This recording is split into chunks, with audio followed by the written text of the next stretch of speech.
Bienvenue dans cette vidéo sur le concours de recrutement des professeurs des écoles 2017, groupement 3. Donc là, on est sur l'exercice de probabilité. Donc on va considérer 2 dés, un dé cubique classique, 6 faces de 1 à 6, et un dé tétraédrique. Tétraédrique, c'est racine tétra, c'est 4 faces. Alors c'est particulier puisque quand on le jette, pour savoir quelle face est apparue, il faut, on a un petit dessin ici qui illustre, il faut lire le chiffre ou le numéro qui est apparu sur les pointes, sur la pointe du haut. D'accord. Donc ici, si le dé était tombé comme ça, on aurait eu le numéro 1. Et comme ça, chaque pointe, vous voyez, est associée à un nombre. Ici, en bas, la pointe numéro 4, la pointe 3 et la pointe 2. Donc quand on jette le dé, c'est une pyramide, va se reposer sur sa base, et donc on lira les nombres qui apparaissent sur la pointe qui fait, donc sur le dessus, sur la pointe du dessus. Donc voilà. Alors, ici, on va lancer 2 dés. Donc les 2 dés, un cubique et un tétraédrique. Et on va regarder un petit peu quelques probabilités. Donc, la première question, assez simple. Avec quel dé la probabilité d'obtenir un 3 est-elle la plus grande? Alors, on va s'occuper d'abord du dé le plus connu, le dé donc cubique. Le dé cubique, donc voilà, on est sur la question 1A.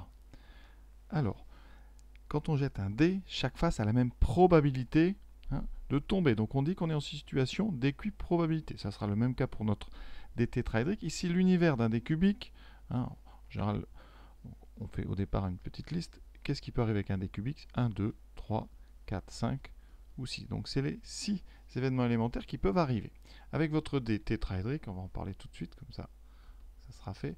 Donc vous avez uniquement 4 faces, et donc l'univers de ce qui peut arriver est donc 1, 2, 3, 4.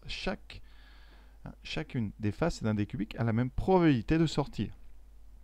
Ici, on veut donc la probabilité d'obtenir un 3. Donc, quelle est la probabilité d'obtenir donc un 3 avec le premier dé? Donc ici, eh bien, vous avez donc une face qui nous intéresse. Sur les 6 faces possibles, donc vous avez une chance sur 6 de faire un 3 avec un dé cubique. Tout à fait classique, assez simple à comprendre. Pour un dé tétraédrique, eh bien, chacune des 4 faces a la même possibilité, la même occurrence. Et donc ici, on a une probabilité de 3 qui sera de 1 chance sur 4. Vous voyez? Alors lequel est le plus grand? Quelle est la fraction des deux qui est plus grande? Évidemment, plus le demi-terre est grand, plus la fraction est petite. Donc un sixième est plus petit qu'un quart. Donc la probabilité d'obtenir donc un 3, c'est la plus grande avec évidemment un dé tétraédrique. Donc réponse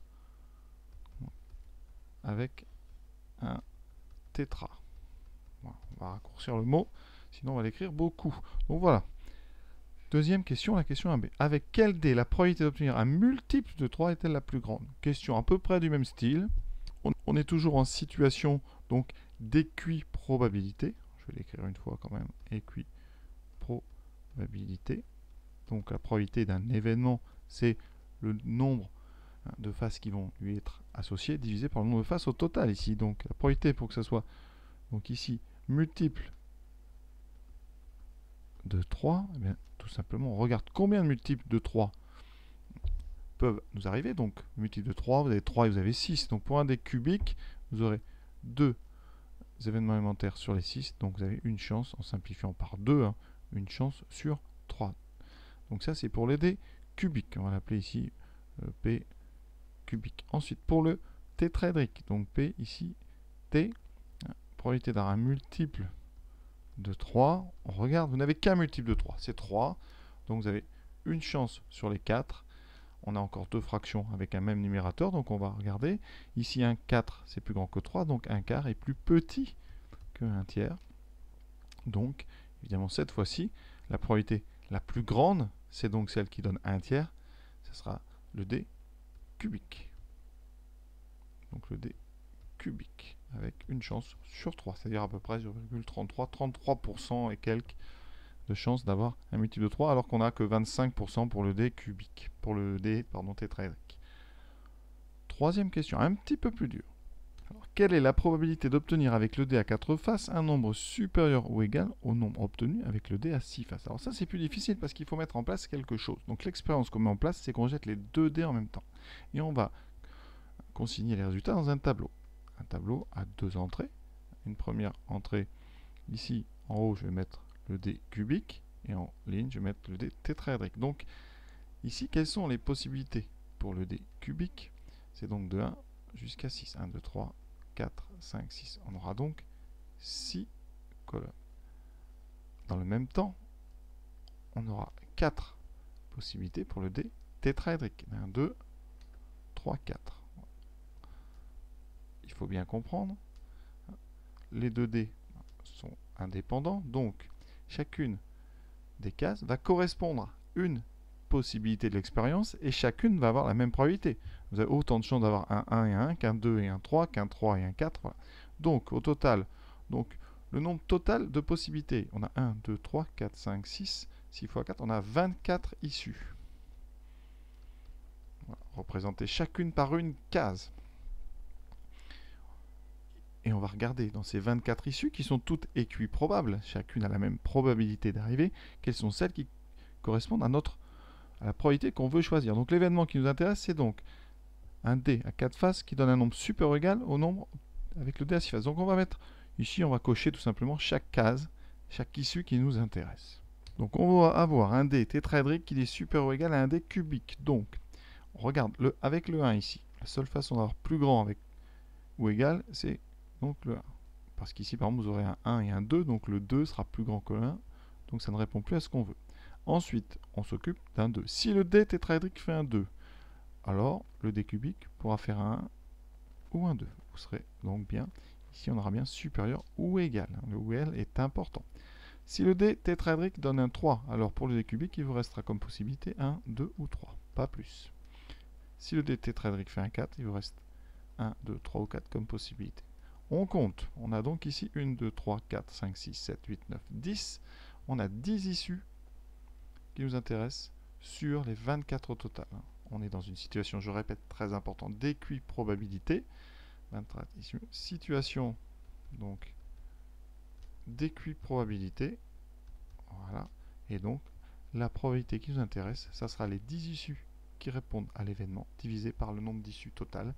Donc, ici, 10 sur 24. Alors après, on peut simplifier toujours. On simplifie par 2. 10, c'est 2 fois 5. 24, c'est 2 fois 12. Donc, il restera 5 sur 12.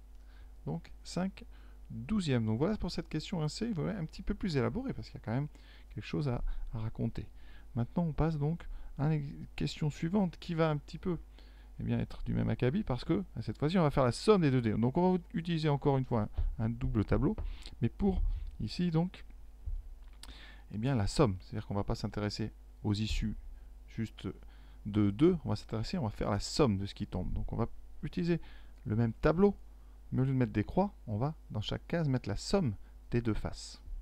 Alors maintenant, donc je répète, on calcule la somme des nombres obtenus avec chacun des 2 dés. Donc on a toujours jeté nos 2 dés, et on va faire un tableau dans lequel on inscrit dans chaque case, donc on va faire correspondre cette fois-ci à chaque issue la somme. Et on va s'intéresser au cas au départ où la somme est paire. Donc ici, si les 2 dés font du 1, la somme fera 2. Et si le premier fait 1 et le dé cubique fait un 2, vous aurez 3 et ainsi de suite. Donc c'est un tableau qui se remplit vite parce que pour aller de droite à gauche, on rajoute toujours 1. Et pour aller en descendant d'une case, on rajoute aussi 1. Donc tableau qui se remplit très vite. 4, 5, 6, vous voyez. 5, 6, 7, 6, 7, 8. Et quand on aille de gauche à droite, on rajoute toujours un 1. Enfin 2. Quand on va vers la droite, on rajoute 1. Quand on descend, on rajoute 1. 9 et 10. Donc la somme totale maximale, c'est 10. La somme minimale, c'est 2. Vous voyez. En regardant rapidement, on a autant de chances, vous voyez, parce qu'on a déjà dit, chacune des 24 cases a la même probabilité d'arriver. Donc ici, par exemple, des 6, vous en avez 4. Des 7, vous en avez 4. Des 4, des 5, vous en avez 4. Donc vous avez autant de chances, par exemple, de tomber sur 5 que de tomber sur 6. Ou de tomber d'ailleurs sur 7. Alors la somme est paire. Donc on ne va pas faire de raisonnement en se disant il y a autant de nombres pairs que de nombres impairs, parce que parfois ça peut être compliqué dans un exercice. Bon, il se trouve ici qu'il y a autant de nombres pairs sur le dé cubique que de nombres impairs. Pareil sur le dé tétraédrique. Là, vous avez 3 pour le dé cubique, 2 pour le dé tétraédrique. Donc a priori, au niveau des sommes, on devrait trouver un demi. Alors on va vérifier ici. Donc la probabilité d'avoir une somme paire. Donc on va regarder le nombre d'issues qui nous intéresse dans ce tableau. Bon, 1 sur 2, vous voyez, donc forcément si on compte, on en aura 12. Vous voyez, 1, 2, 1, 2. À chaque fois, vous avez un nombre pair sur 2. Donc, vous avez 12 sur 24 en simplifiant. Donc, ça fait 1 demi. On vous demande de mettre ça sous forme d'une fraction irréductible. Donc, on s'arrête à 1 demi. Voilà, intuitivement, c'est logique. Mais méfiance, hein, parfois l'intuition peut donner des choses fausses. Voilà, là, c'est bien vérifié. On a bien 12 issues sur les 24. On est dans une situation d'équiprobabilité. Donc, on a bien 12 sur 24. Voilà. Maintenant, la dernière question, quelle est la probabilité d'obtenir une somme strictement supérieure à 3? Alors, c'est très facile parce qu'on a déjà fait le travail. Donc, je vais faire ça ici en bas. Une somme strictement donc plus grande que 3. Donc, on va mettre somme ici S strictement plus grand que 3. Eh bien, on regarde dans le tableau. Alors là, je vais entourer toutes les cases qui m'intéressent ou les cocher comme vous voulez. Donc, première ligne supérieure à 3, ben, vous avez ici ces 4 issues. Ensuite, dans la deuxième ligne supérieure strictement, donc on enlève le 3. Ici, on a donc toutes ces issues. Et après, dans les deux dernières lignes, tout nous intéresse. Conséquence, ici, vous voyez, il n'y a que 3 issues qui ne nous intéressent pas. Donc, sur les 24, 21 nous intéresse sur 24. On peut simplifier par quoi ici? Par 3. Ça fait 3 fois 7 sur 3 fois 8. Et donc, on trouve 7 huitièmes. Voilà, ça c'est en comptant. Alors quand il y a énormément de cases, on peut, et ça peut être un gain de temps énorme, prendre le contraire de supérieur strictement à 3. Alors, il faut savoir que le contraire de strictement plus grand que 3, donc le contraire de strictement plus grand que 3, c'est inférieur ou égal à 3. Donc on va calculer la probabilité d'avoir une somme inférieure ou égale à 3. Alors ça, somme inférieure ou égale à 3, ça veut dire que vous avez, en regardant le tableau, on ne va pas faire des longs discours, vous avez soit 2, soit 3. Donc vous avez 3 issues sur les 24, toujours équiprobabilité, donc 3 sur 24, ça, on simplifie par 3, 1 sur 8. Vous avez une chance sur 8 de ne pas répondre à la question, c'est-à-dire une chance sur 8 d'être dans le contraire. Donc conséquence, eh bien, la probabilité de S strictement plus grand que 3, eh bien, vous avez une chance sur 8 de ne pas répondre à la question, donc 7 sur 8 pour le contraire. Alors ça, en maths, on écrit ça sous la forme 1 moins P de S inférieur ou égal à 3, et donc ça fait 1 moins 1 huitième, et vous voyez qu'on retrouve ce 7 huitième. Donc à vous de voir en fonction du nombre d'issues si on passe par le contraire ou pas. Hein, ça, c'est un choix. Voilà, donc l'exercice est terminé. Donc les choses importantes quand même, c'est vraiment, je crois, de rappeler qu'on est dans une situation d'équiprobabilité, et donc chaque issue, chaque face, chaque fois a la même probabilité de sortir que les autres. Et quand on fait les sommes, eh bien donc vous obtenez des tableaux à 2 entrées, tableau à double entrée, et chacune des cases de ce tableau a la même probabilité d'arriver. Donc voilà les leçons à retenir. Ensuite peut-être ce petit contraire à la fin, mais ici c'était pas vraiment nécessaire. Voilà, j'espère que j'ai été clair. Je vous souhaite une bonne fin de journée et bon travail à tous.